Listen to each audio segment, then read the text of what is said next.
Good afternoon. My name is Krista, and I will be your conference operator today. At this time, I would like to welcome everyone to the Meta fourth quarter and full year 2024 earnings conference call. All lines have been placed on mute to prevent any background noise. After the speaker's remarks, there will be a question and answer session. If you would like to ask a question, please press star one on your telephone keypad. To withdraw your question, again, press star one. And we ask that you limit yourself to one question. And this call will be recorded. Thank you very much. Kenneth Dorell, Meta's Director of Investor Relations, you may begin. Thank you. Good afternoon and welcome to Meta Platforms' fourth quarter and full year 2024 earnings conference call. Joining me today to discuss our results are Mark Zuckerberg, CEO, and Susan Li, CFO. Before we get started, I would like to take this opportunity to remind you that our remarks today will include forward-looking statements. Actual results may differ materially from those contemplated by these forward-looking statements. Factors that could cause these results to differ materially are set forth in today's earnings press release and in our quarterly report on Form 10-Q filed with the SEC. Any forward-looking statements that we make on this call are based on assumptions as of today, and we undertake no obligation to update these statements as a result of new information or future events. During this call, we will present both GAAP and certain non-GAAP financial measures. A reconciliation of GAAP to non-GAAP measures is included in today's earnings press release. The earnings press release and an accompanying investor presentation are available on our website at investor.meta.com. And now I'd like to turn the call over to Mark. All right, thanks, Ken. Thanks, everyone, for joining today. We ended 2024 on a strong note with now more than 3.3 billion people using at least one of our apps each day. This is going to be a really big year. I know it always feels like every year is a big year, but more than usual, it feels like the trajectory for most of our long-term initiatives is going to be a lot clearer by the end of this year. So I keep telling our teams that this is going to be intense because we have about 48 weeks to get on the trajectory that we want to be on. In AI, I expect that this is going to be the year when a highly intelligent and personalized AI assistant reaches more than 1 billion people, and I expect Meta AI to be that leading AI assistant. Meta AI is already used by more people than any other assistant, and once a service reaches that kind of scale, it usually develops a durable long-term advantage. We have a really exciting roadmap for this year with a unique vision focused on personalization. We believe that people don't all want to use the same AI. People want their AI to be personalized to their context, their interests, their personality, their culture, and how they think about the world. I don't think that there's just going to be one big AI that everyone uses that does the same thing. People are going to get to choose how their AI works and what it looks like for them. I continue to think that this is going to be one of the most transformative products that we've made, and we have some fun surprises that I think people are going to like this year. I think this will very well be the year when Llama and open source become the most advanced and widely used AI models as well. Llama 4 is making great progress in training. Llama 4 Mini is done with pre-training, and our reasoning models and larger model are looking good too. Our goal with Llama 3 was to make open source competitive with closed models, and our goal for Llama 4 is to lead. Llama 4 will be natively multimodal. It's an omni model, and it will have agentic capabilities, so it's going to be novel. And it's going to unlock a lot of new use cases. And I'm looking forward to sharing more of our plan for the year on that over the next couple of months. I also expect that 2025 will be the year when it becomes possible to build an AI engineering agent that has coding and problem-solving abilities of around a good mid-level engineer. And this is going to be a profound milestone. And potentially, one of the most important innovations in history, as well as over time, potentially a very large market. Whichever company builds this first, I think is going to have a meaningful advantage in deploying it to advance their AI research and shape the field. So that's another reason why I think that this year is going to set the course for the future. Our Ray-Ban Meta AI glasses are a real hit, and this will be the year when we understand the trajectory for AI glasses as a category. Many breakout products in the history of consumer electronics have sold 5 to 10 million units in their third generation. This will be a defining year that determines if we're on a path towards many hundreds of millions and eventually billions of AI glasses, and glasses being the next computing platform like we've been talking about for some time, or if this is just going to be a longer grind. But it's great overall to see people recognizing that these glasses are the perfect form factor for AI, as well as just great stylish glasses. These are all big investments, especially the hundreds of billions of dollars that we will invest in AI infrastructure over the long term. I announced last week that we expect to bring online almost a gigawatt of capacity this year, and we're building a 2 gigawatt and potentially bigger AI data center that is so big that it'll cover a significant part of Manhattan if it were placed there. We're planning to fund all of this by, at the same time, investing aggressively in initiatives that use these AI advances to increase revenue growth. And we've put together a plan that will hopefully accelerate the pace of these initiatives over the next few years. That's what a lot of our new headcount growth is going towards. And how well we execute on this will also determine our financial trajectory over the next few years. There are a number of other important product trends related to our family of apps that I think we're going to know more about this year as well. We're going to learn what's going to happen with TikTok. And regardless of that, I expect Reels on Instagram and Facebook to continue growing. I expect Threads to continue on its trajectory to become the leading discussion platform and eventually reach a billion people over the next several years. Threads now has more than 320 million monthly actives and has been adding more than 1 million signups per day. I expect WhatsApp to continue gaining share and making progress towards becoming the leading messaging platform in the US, like it is in a lot of the rest of the world. WhatsApp now has more than 100 million monthly actives in the US. Facebook is used by more than 3 billion monthly actives, and we're focused on growing its cultural influence. And I'm excited this year to get back to some OG Facebook. All right, so this is also going to be a pivotal year for the metaverse. The number of people using Quest and Horizon has been steadily growing. And this is a year when a number of the long-term investments that we've been working on that will make the metaverse more visually stunning and inspiring will really start to land. So I think we're going to know a lot more about Horizon's trajectory by the end of this year. This is also going to be a big year for redefining our relationship with governments. We now have a U.S. administration that is proud of our leading companies, prioritizes American technology winning, and that will defend our values and interests abroad. And I am optimistic about the progress and innovation that this can unlock. So this is going to be a big year. I think that this is the most exciting and dynamic that I have ever seen our industry. Between AI, glasses, massive infrastructure projects, doing a bunch of work to try to accelerate our business and building the future of social media, we have a lot to do. And I think we're going to build some awesome things that shape the future of human connection. As always, I am grateful for everyone who's on this journey with us. Thank you. And here's Susan. Thanks, Mark, and good afternoon, everyone. Let's begin with our consolidated results. All comparisons are on a year-over-year basis, unless otherwise noted. Q4 total revenue was $48.4 billion, up 21% on both a reported and constant currency basis.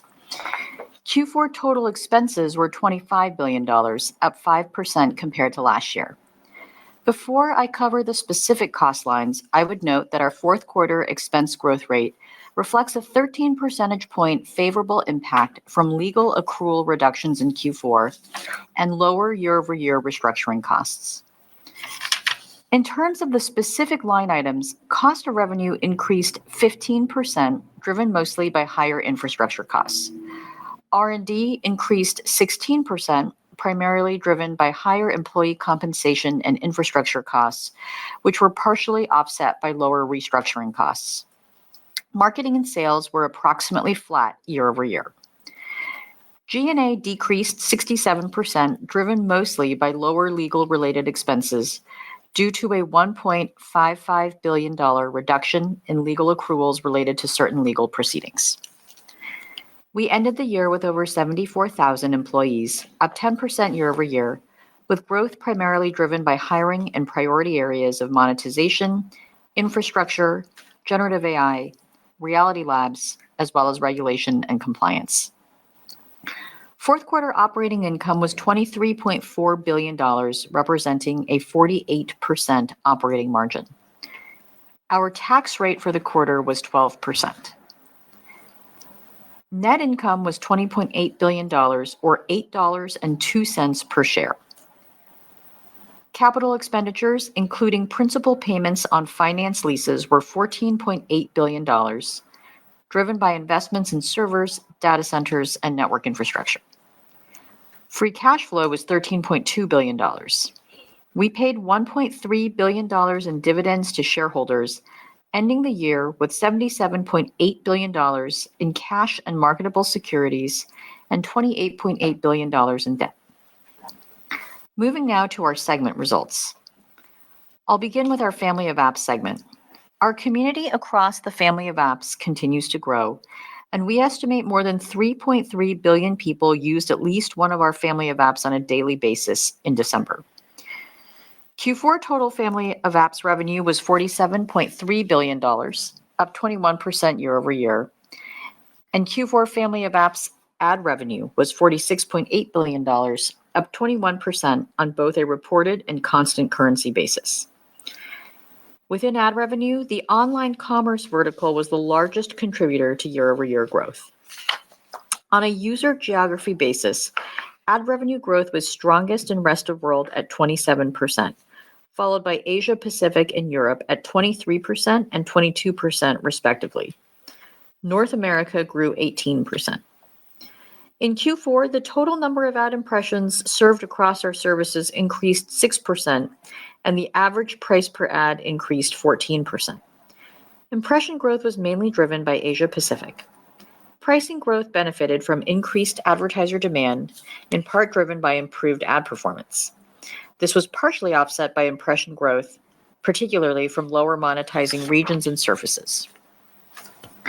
Family of Apps other revenue was $519 million, up 55%, driven primarily by business messaging revenue growth from our WhatsApp business platform. We continue to direct the majority of our investments toward the development and operation of our Family of Apps. In Q4, Family of Apps expenses were $19 billion, representing 76% of our overall expenses. Family of Apps expenses were up 5%, primarily due to growth in infrastructure costs and employee compensation, which were partially offset by lower legal-related expenses. Family of Apps operating income was $28.3 billion, representing a 60% operating margin. Within our Reality Labs segment, Q4 revenue was $1.1 billion, driven by hardware sales and up 1% year over year. Reality Labs expenses were $6 billion, up 6% year over year, driven primarily by higher infrastructure costs and employee compensation, partially offset by lower restructuring costs. Reality Labs operating loss was $5 billion. Turning now to the business outlook. There are two primary factors that drive our revenue performance: our ability to deliver engaging experiences for our community and our effectiveness at monetizing that engagement over time. On the first, daily actives continue to grow across Facebook, Instagram, and WhatsApp year over year, both globally and in the United States. In Q4, global video time grew at double-digit percentages year over year on Instagram, and we're seeing particular strength in the US on Facebook, where video time spent was also up double-digit rates year over year. We see continued opportunities to drive video growth in 2025 through ongoing optimizations to our ranking systems. We're also making several product bets that are focused on setting up our platforms for longer-term success. Creators are one of our central focuses. On Instagram, we continue to prioritize original posts and recommendations to help smaller creators get discovered. We also want to ensure creators have a place to experiment with their content, so we introduced a new feature in Q4 that allows creators to first share a reel with people who don't follow them. This allows them to test content and see what performs best before deciding to share it with their followers, and also helps introduce them to entirely new audiences. Creative tools is another area we're investing in. In the coming weeks, we'll launch a new standalone app called Edits that provides a full suite of creative tools to make it easier for creators to make great reels on their phone. Another focus is making it easier for people to connect over content. Reels are already reshared over 4.5 billion times a day, and we've been introducing more features that bring together the social and entertainment aspects of Instagram. In the US, we recently launched a new destination in Reels that consists of content your friends have left a note on or liked. We're seeing very positive early results, and we'll look to expand this globally in the coming months. On Threads, we made tremendous progress in 2024, and our focus this year is establishing Threads as the place people come to keep up with what they care about. We're making a number of updates to our recommendation systems to prioritize more recent posts, surface content from top creators, and ensure people see more of the content from accounts they follow. We will also continue improving custom feeds so people can build personalized feeds on topics they're interested in. Finally, Meta AI usage continues to scale with more than 700 million monthly actives. We're now introducing updates that will enable Meta AI to deliver more personalized and relevant responses by remembering certain details from people's prior queries and considering what they engage with on Facebook and Instagram to develop better intuition for their interests and preferences. Now to the second driver of our revenue performance, increasing monetization efficiency. The first part of this work is optimizing the level of ads with an organic engagement. We continue to grow supply on lower monetizing surfaces like video, while optimizing ad supply on each of our surfaces to deliver ads at the time and place they will be most relevant to people. For example, we are continuing to better personalize when ads show up, including the optimal locations in the depth of someone's feed, to introduce ad supply when it's most optimal for the user and revenue. This is enabling efficient supply growth. Longer term, we also see impression growth opportunities on unmonetized surfaces like Threads, which we are beginning to test ads on this quarter. We expect the introduction of ads on Threads will be gradual and don't anticipate it being a meaningful driver of overall impression or revenue growth in 2025. The second part of increasing monetization efficiency is improving marketing performance. The ongoing enhancements to our ads ranking systems are an important driver of this work. In the second half of 2024, we introduced an innovative new machine learning system in partnership with NVIDIA called Andromeda. This more efficient system enabled a 10,000 times increase in the complexity of models we use for ads retrieval, which is the part of the ranking process where we narrow down a pool of tens of millions of ads to the few thousand we consider showing someone. The increase in model complexity is enabling us to run far more sophisticated prediction models to better personalize which ads we show someone. This has driven an 8% increase in the quality of ads that people see on objectives we've tested. Andromeda's ability to efficiently process larger volumes of ads also positions us well for the future as advertisers use our generative AI tools to create and test more ads. Another way we're delivering value for advertisers is through increased automation of their ad campaigns with Advantage Plus. Adoption of Advantage Plus shopping campaigns continues to scale, with revenue surpassing a $20 billion annual run rate and growing 70% year over year in Q4. Given the strong performance and interest we're seeing in Advantage Plus shopping and our other end-to-end solutions, we're testing a new streamlined campaign creation flow so advertisers no longer need to choose between running a manual or Advantage Plus sales or app campaign. In this new setup, all campaigns optimizing for sales, app, or lead objectives will have Advantage Plus turned on from the beginning. This will allow more advertisers to take advantage of the performance Advantage Plus offers, while still having the ability to further customize aspects of their campaigns when they need to. We plan to expand to more advertisers in the coming months before fully rolling it out later in the year. Advantage Plus Creative is another area where we're seeing momentum. More than 4 million advertisers are now using at least one of our generative AI ad creative tools, up from 1 million 6 months ago. There has been significant early adoption of our first video generation tool that we rolled out in October, Image Animation, with hundreds of thousands of advertisers already using it monthly. Next, I would like to discuss our approach to capital allocation. Our primary focus remains investing capital back into the business, with infrastructure and talent being our top priorities. On the first, we expect compute will be central to many of the opportunities we're pursuing as we advance the capabilities of Llama, drive increased usage of generative AI products and features across our platform, and fuel core ads and organic engagement initiatives. We're working to meet the growing capacity needs for these services by both scaling our infrastructure footprint and increasing the efficiency of our workloads. Another way we're pursuing efficiencies is by extending the useful lives of our servers and associated networking equipment. Our expectation going forward is that we'll be able to use both our non-AI and AI servers for a longer period of time before replacing them, which we estimate will be approximately 5.5 years. This will deliver savings in annual CapEx and resulting depreciation expense, which is already included in our guidance. Finally, we're pursuing cost efficiencies by deploying our custom MTIA silicon in areas where we can achieve a lower cost of compute by optimizing the chip to our unique workloads. In 2024, we started deploying MTIA to our ranking and recommendation inference workloads for ads and organic content.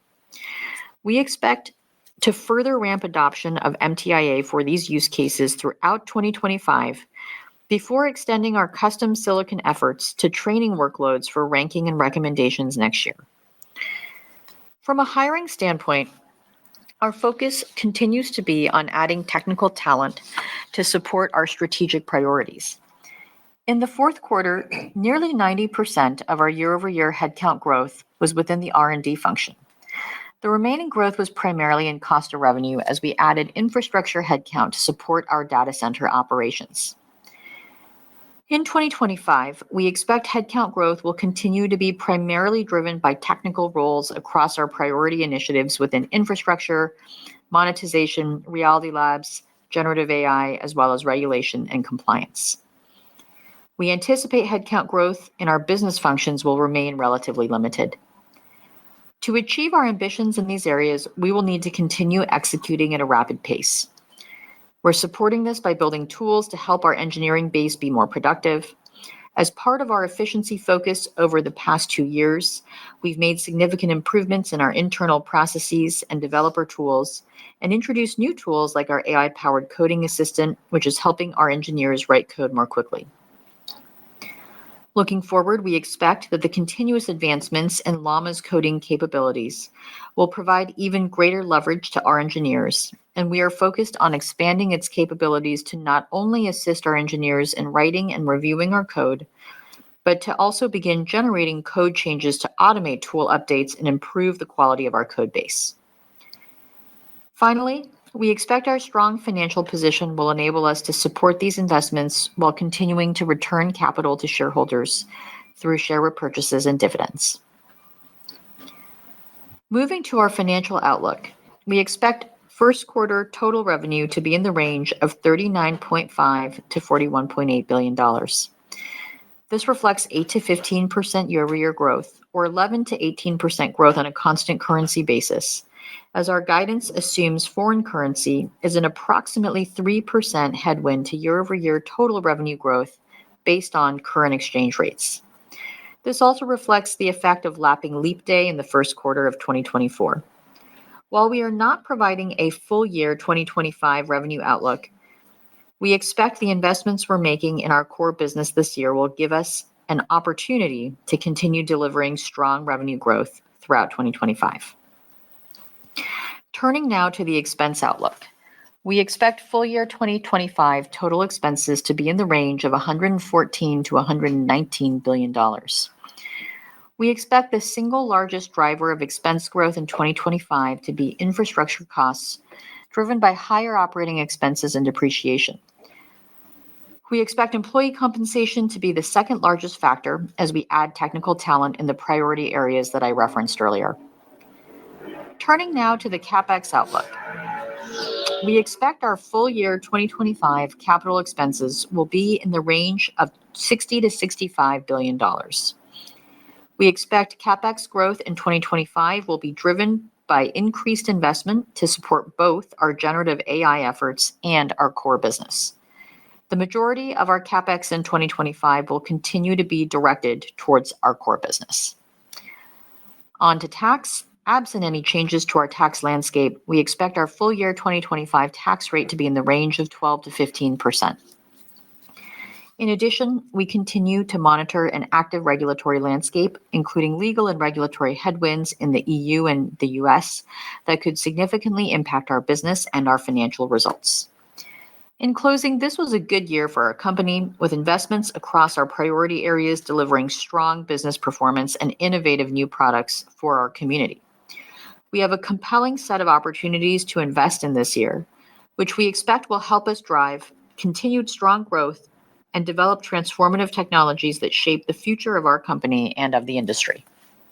With that, Krista, let's open up the call for questions.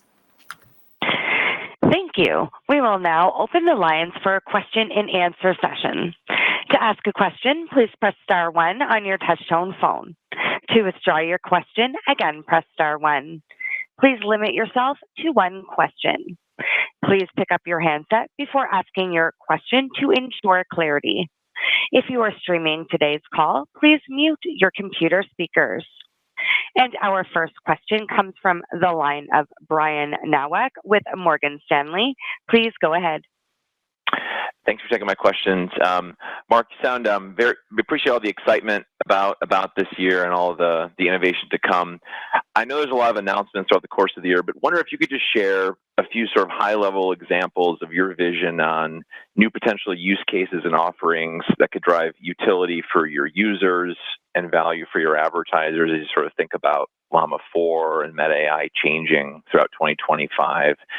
And then the second one on custom silicon, maybe a question for either of you, just any learnings on the difference between your custom silicon and third-party chips in your ranking models and results, and how should we think about the main gating factors as to how quickly you'll be able to move a higher percentage of your engagement to your custom silicon? Thanks.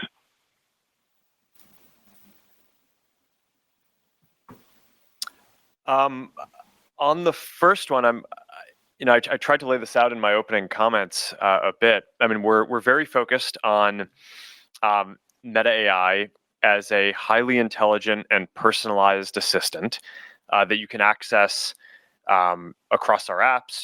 There's a website, you can access it outside of our apps too. I think that the quality of this is just, it's going to keep on improving and improved a lot over the last year. We're also finding more ways that it's useful to integrate it into our services to help more people discover it. I think that that's undoubtedly why so many hundreds of millions of people are using it today, is because it's kind of easy to discover what we're doing and then keep using it. I don't know. I want to keep some surprises and fun for the stuff that we're going to release this year. I gave a bit of detail on what we're planning to do with Llama 4 that I'm sure technical people will enjoy because we hadn't talked about that before. But I'm going to refrain from adding a whole lot more on what we're launching this year. But it's the different things that I talked about. It's Meta AI. I do expect Llama 4 to be a very exciting set of releases. It's not just one thing. Just like with Llama 3, there were kind of a few different models at different dates. I think we'll see that with Llama 4 too. And then the The AI engineer piece, I'm really excited about. I mean, I don't know that that's going to be an external product anytime soon, but I think for what we're working on, our goal is to advance AI research and advance our own development internally. And I think it's just going to be a very profound thing. So, I mean, that's something that I think will show up through making our products better over time. But yeah, and then as that works, there will potentially be a market opportunity down the road. But I mean, for now, in this year, we're really, I think I don't think you're going to see this year like an AI engineer that is extremely widely deployed, changing all of development. I think this is going to be the year where that really starts to become possible and lays the groundwork for a much more dramatic change in 26 and beyond. I don't know. Yeah, that's kind of it.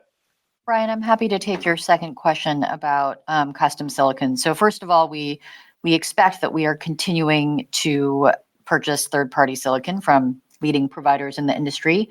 And we are certainly committed to those longstanding partnerships, but we're also very invested in developing our own custom silicon for unique workloads where off-the-shelf silicon isn't necessarily optimal, and specifically because we're able to optimize the full stack to achieve greater compute efficiency and performance per cost and power, because our workloads might require a different mix of memory versus network, bandwidth versus compute, and so we can optimize that really to the specific needs of our different types of workloads. Right now, the in-house MTIA program is focused on supporting our core ranking and recommendation inference workloads. We started adopting MTIA in the first half of 2024 for core ranking and recommendations inference. We'll continue ramping adoption for those workloads over the course of 2025 as we use it for both incremental capacity and to replace some GPU-based servers when they reach the end of their useful lives. Next year, we're hoping to expand MTIA to support some of our core AI training workloads and over time, some of our Gen AI use cases. Your next question comes from the line of Eric Sheridan with Goldman Sachs. Please go ahead. Thank you so much for taking the question. Maybe I can go back to your comments on open source. Can you help us understand how your views continue to evolve with respect to the competitive dynamic around your approach with open source versus others in the industry, and how your approach to open source could possibly bend the cost curve and improve return on capital for AI over the medium to long term? Thanks so much. Yeah, I mean, on open source, I think the best analogy for us is what we did with Open Compute, where we weren't first to building the system. So then by the time that we got around to building it, it wasn't really a big advantage to have it be proprietary. So we shared it. And then a lot of the industry adopted what we were doing, contributed innovations back to it. By standardizing it on it, that meant that a bunch of supply chains standardized on building it, which made prices, more efficient for everyone. I think what we see here is, as Llama becomes more used, it's more likely, for example, that silicon providers and others, other APIs and developer platforms will optimize their work more for that, and basically drive down the costs of using it and drive improvements that we can, in some cases, use too. So I think that the strategy will continue to be effective. And yeah, I mean, I continue to be optimistic about this. I think it's working. I also just think, in light of some of the recent news, the new competitor, DeepSeek from China, I think it also just puts, it's one of the things that we're talking about is there's going to be an open source standard globally. And I think for our kind of own national advantage, it's important that it's an American standard. So we take that seriously, and we want to build the AI system that people around the world are using. And I think that if anything, some of the recent news has only strengthened our conviction that this is the right thing for us to be focused on. Your next question comes from the line of Mark Shmulik with Bernstein. Please go ahead. Yes, thank you for taking my questions. Mark, appreciate we may get an answer this year, but looking out, as you've kind of tracked the progress of smart glasses, Orion and so forth, Do you view that as a better form factor to get the most out of the Meta AI assistance you highlighted in your opening remarks? Or is it more complementary to kind of the in-app experience and the way you've seen people use it today? And then, Susan, the last few quarters, we've kind of seen pricing growth as the dominant driver of ad revenue growth. Given the efforts you've highlighted around driving deeper, more commercial engagement and better advertiser ROI, how do we just think about the contribution or the formula for ad revenue growth going forward? Thank you.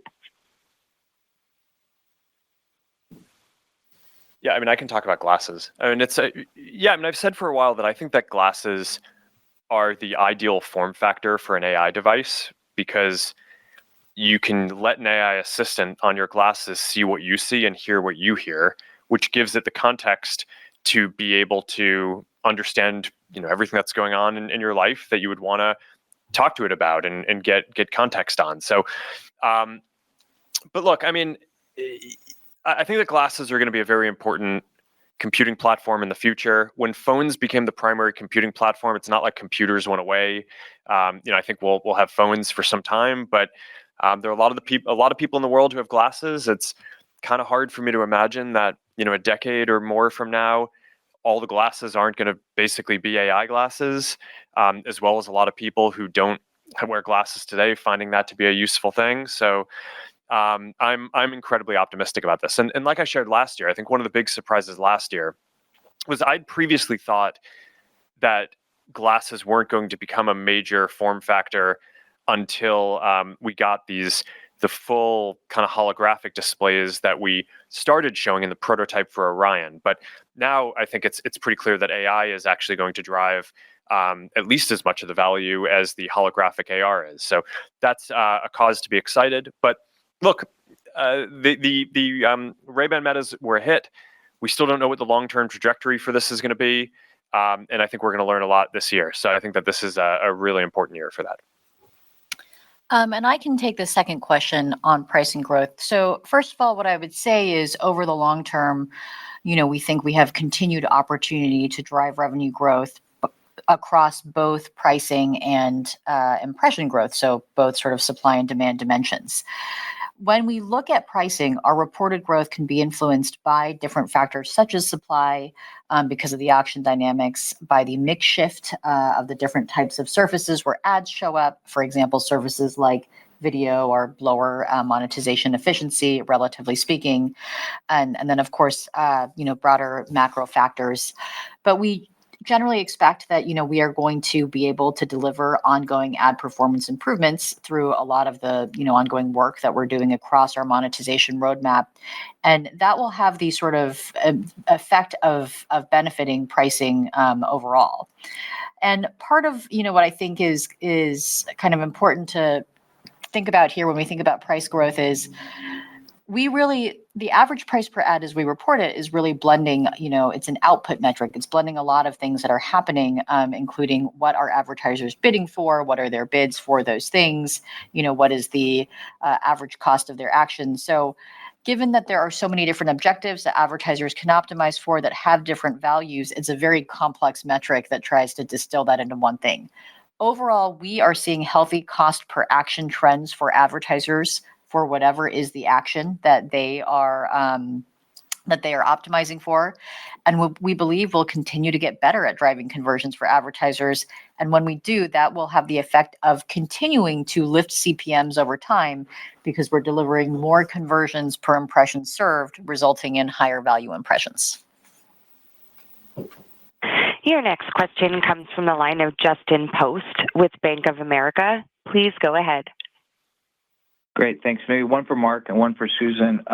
Mark, you mentioned political changes in the U.S. and better positioning maybe for U.S. companies abroad. But how do you think about it in the U.S. as far as usage and advertiser adoption? You got rid of fact checking, so do you think the content could change? Could it appeal to more users? Will that impact advertising at all? And then Susan, on Meta AI, I know people are pretty excited about the use case, but also thinking about the revenue case. How do you think about monetizing that? Could it be CPC ads or how are you thinking about that? Thank you.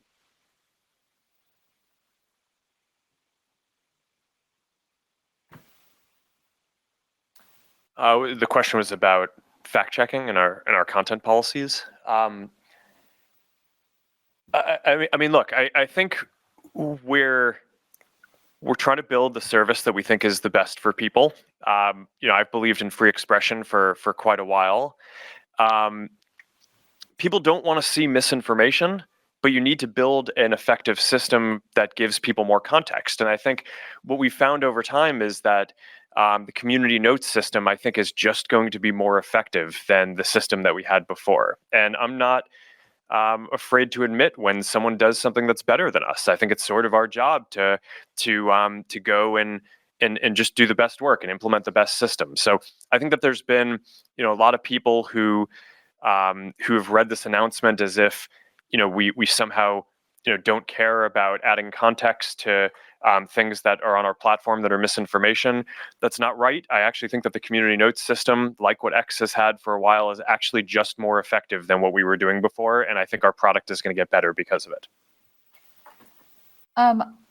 I would add to that just to say we also haven't seen any noticeable impact from our content policy changes on advertiser spend. So we're continuing to see strong advertiser demand, again, particularly for AI-powered tools that are helping businesses maximize the value of their ad spend. So our commitment to brand safety is unchanged, and we expect that we will invest in our suite of tools to meet the needs of advertisers. On your second question, in terms of monetizing Meta AI, our initial focus for Meta AI is really about building a great consumer experience, and that's frankly where all of our energies are kind of directed to right now. There will, I think, be pretty clear monetization opportunities here over time, including paid recommendations and including a premium offering, but that's really not where we are focused in terms of the development of Meta AI today. Your next question comes from the line of Douglas Anmuth with JP Morgan. Please go ahead. Thanks for taking the questions. One for Mark, one for Susan. Mark, just following up on open source, as DeepSeek and other models potentially leverage Llama or others to train faster and cheaper, how does this impact Meta in your view, and what could it mean for the trajectory of investment required over a multi-year period? And then Susan, just as we think about the 60 to 65 billion in CapEx this year, does the composition change much from last year when you talked about servers as the largest part, followed by data centers and networking equipment? And how should we think about that mix between like training and inference, just following up on Jan's post this week? Thanks. I can start on the DeepSeek question. I think that there's a number of novel things that they did that I think we're still digesting, and there are a number of things that they have advances that we will hope to implement in our systems, and that's part of the nature of how this works, whether it's a Chinese competitor or not. I kind of expect that every new company that has an advance, that has a launch, is going to have some new advances that the rest of the field learns from, and that's sort of how the technology industry goes. I don't know. It's probably too early to really have a strong opinion on what this means for the trajectory around infrastructure and CapEx and things like that. There are a bunch of trends that are happening here all at once. There's already sort of a debate around how much of the compute infrastructure that we're using is going to go towards pre-training versus as you get more of these reasoning time models or reasoning models where you get more of the intelligence by putting more of the compute into inference, whether just it will shift how we use our compute infrastructure towards that. That was already something that I think a lot of the other labs and ourselves were starting to think more about, and already seemed pretty likely even before this, that like of all the compute that we're using, that the largest pieces aren't necessarily going to go towards pre-training. But that doesn't mean that you need less compute, because one of the new properties that's emerged is the ability to apply more compute at inference time in order to generate a higher level of intelligence and a higher quality of service, which means that as a company that has a strong business model to support this, I think that's generally an advantage, that we're now going to be able to provide a higher quality of service than others who don't necessarily have the business model to support it on a sustainable basis. The other thing is just that, when we're building things like Meta AI, but also how we're implementing AI into all the feeds and ad products and things like that, we're just serving billions of people, which is different from, okay, you start to pre-train a model, and that model is sort of agnostic to how many people are using it. Like, at some level, it's going to be expensive for us to serve all of these people because we're serving a lot of people. So I'm not sure what the kind of net effect of all of this is. The field continues to move quickly. There's a lot to learn from releases from basically everyone who does something interesting, not just the ones over the last month. We'll continue to kind of incorporate that into what we do, as well as making novel contributions to the field ourselves. And I continue to think that investing very heavily in CapEx and infra is going to be a strategic advantage over time. It's possible that we'll learn otherwise at some point, but I just think it's way too early to call that.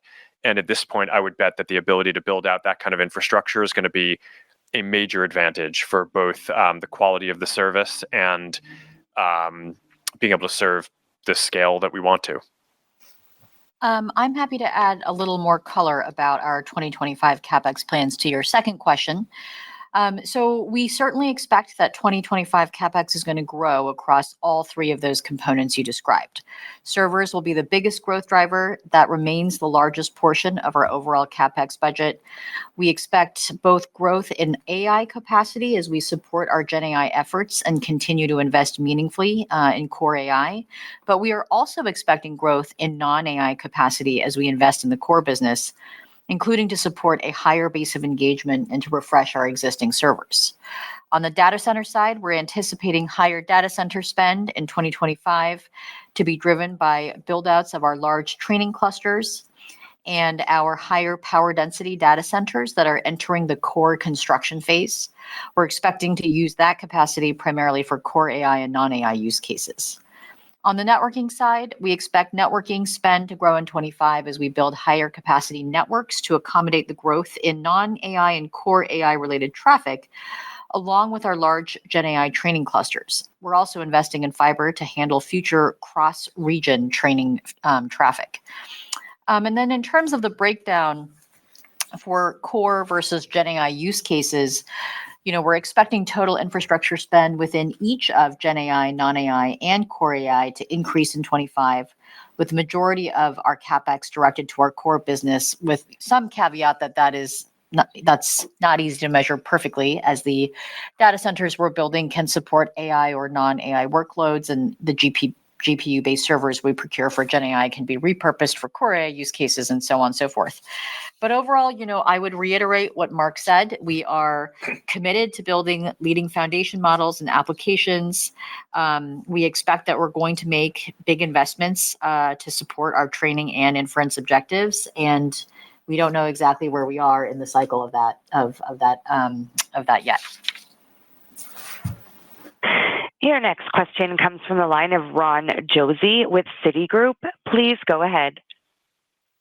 Great, thanks for taking the question. Mark, I want to get back to your comment on getting back to the OG Facebook, and want to understand a little bit more on the use cases and how that could expand. Video is clearly a benefit.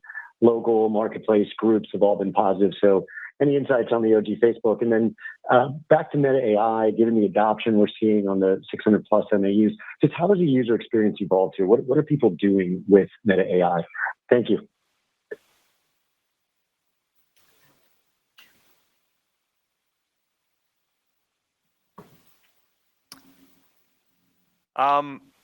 Okay, so for Facebook, a lot of people use Facebook every day, and it's an important part of their lives. And I think that there are a lot of opportunities to make it way more culturally influential than it is today.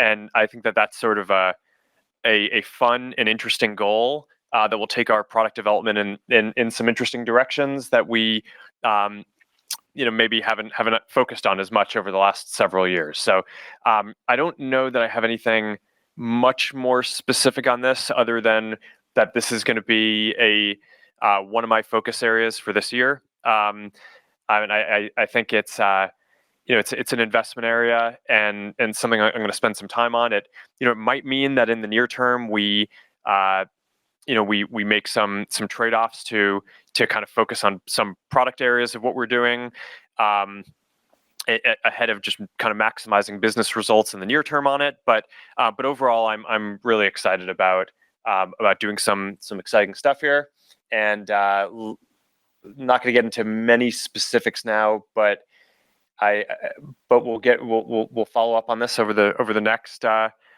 don't know, call it half a year as we start rolling stuff out. And I think some of this will kind of get back to how Facebook was originally used back in the day. So I think it'll be fun.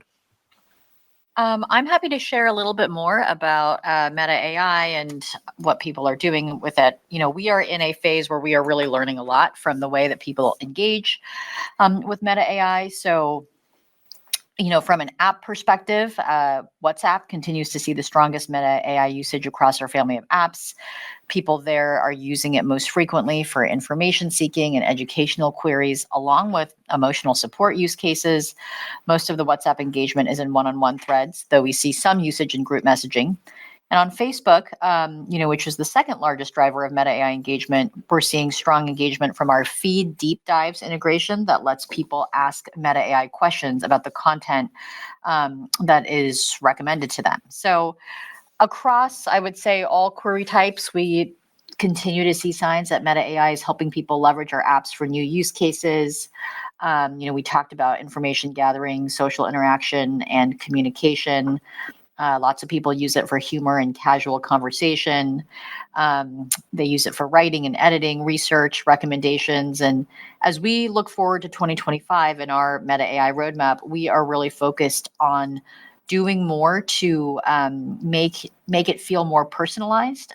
So that I would say some of the most exciting features we're working on, including improving sort of the memory dimension of the Meta AI experience, where it will be able to remember certain details that people share in one-on-one chats, for example, and use those details to personalize its responses. And then, really increasing its ability to deliver great content recommendations and enhance really what makes Facebook and Instagram so valuable for people today. Your next question comes from the line of Ken Gawrelski with Wells Fargo. Please go ahead. Thank you very much. Two for me, please. First, could you talk a little bit? I know you talked a little bit on the capital intensity side and the recent developments, and it's hard to see, or it's hard to tell yet where things are going. But maybe you could just talk a little bit more near term about 25, the CapEx budget you laid out, or the CapEx forecast. Could you talk a little bit about the constraints you're seeing, or where you're seeing constraints, either internally, resources planning, or externally, in any parts of the ecosystem? And then on the second one, I'm curious, as you think about your needs for hiring, and we just think about, we know you gave the OpEx guide for this year, but as we think about future needs for hiring, could you just give us a sense of how we should think about that? You announced the performance-related reductions earlier this year. Could you just talk about how we should be thinking about that 26, 27, and beyond? Thank you. Sure. I'm happy to take both of those. So on your first question, on just where do we see constraints in our ability to execute against our CapEx plans, obviously, we are staying on top of supply availability. That is certainly one of the factors that will influence our CapEx spend in 2025, but we don't really have any updates to share on supply availability right now. We are planning to significantly ramp up deployment of GPUs in 2025, and we'll continue to engage with our vendors and invest in our own silicon to, meet those needs. And you asked how to think about capital intensity. we're not really, as both Mark and I alluded to in our prior comments, I think it is really too early to determine what long run capital intensity is going to look like. There are so many different factors: the pace of advancement in underlying models, how efficient can they be, what is the adoption and use case of our Gen AI products, what performance gains come from next generation hardware innovations, both our own and third party. And then ultimately, what monetization or other efficiency gains our AI investments unlock. So again, I think we are sort of early in the journey here, and we don't have, I would say, we don't have kind of anything to share about long run capital intensity yet. Your second question was about thinking about hiring needs. So it's a good segue. After infrastructure, employee compensation is the next largest driver of expense growth in 2025. And here, growth in employee comp and headcount more broadly is primarily driven by those areas that I mentioned, infrastructure, monetization, generative AI, reality labs, and regulation and compliance. And those generally are more technical organizations. That means that it is a higher cost base relative to business functions, where we are also expecting to keep headcount growth constrained. And, I would say we are, we're focused on running the company efficiently, but at the same time, we feel like we're in a critical period in terms of making sure that we are investing to win. And we want to make sure that we staff those priority areas in a way that really positions us to best do that. Krista, we have time for one last question. And that question comes from the line of Ross Sandler with Barclays. Please go ahead. Yeah, one for Mark on agents. So we all saw OpenAI's operator demo last week. So Mark, as the industry moves from chat to agentic behavior and more commercial intent moves into these AI products, I guess how are you thinking about monetization potential for Meta AI? And then how might Llama 4 reasoning help drive some of these new agentic experiences for Meta AI? Thank you. Yeah, so I guess a couple of things that I'd say on this. One is when you're thinking about agents and reasoning, a lot of this is about being able to perform multi-step tasks. So right now, the way that a lot of these systems work is you kind of say something and then it responds and it's almost chat-like. But I think that the direction that it's going is you're going to be able to give it an intent or a task, and it's going to be able to go off and use sort of an arbitrary amount of compute, as much as you want to use on it, to be able to do a task. Some of the tasks might be pretty simple for people. Go buy a specific thing. Some of them might be really hard, like go write an app or optimize this code and like really make it as good as possible. And that type of thing, I think, is just going to start becoming more and more prevalent over the next year or two. So I think it's very exciting. It sort of will feel in some ways like the current products are just getting smarter, and others it'll feel like sort of a new form factor because it won't be as much like chat. But it's sort of another generation of these products. So I think it's just in general there's a lot to build and be excited about. I guess my note of caution or just my kind of periodic reminder on our product development process, if you will, is we build these products, we try to scale them to reach usually 1 billion people or more, and it's at that point, once they're at scale, that we really start focusing on monetization. So sometimes we'll experiment with monetization before.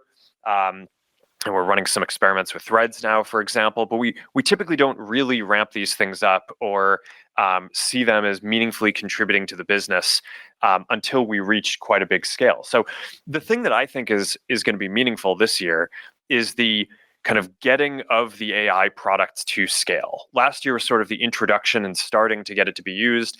This year, my kind of expectation and hope is that we will be at a sufficient scale and have a sufficient kind of flywheel of people using it an improvement from that, that this will have a durable advantage. But that doesn't mean that it's going to be a major contributor to the business this year. This year, the improvements to the business are going to be taking the AI methods and applying them to advertising and recommendations and feeds and things like that. So the actual business opportunity for Meta AI and AI Studio and business agents and people interacting with these AIs remains outside of 25 for the most part. And I think that that's an important thing for us to communicate and for people to internalize as you're thinking about our prospects here. But nonetheless, we've run a process like this many times. We build a product, we make it good, we scale it to be large, we build out the business around it.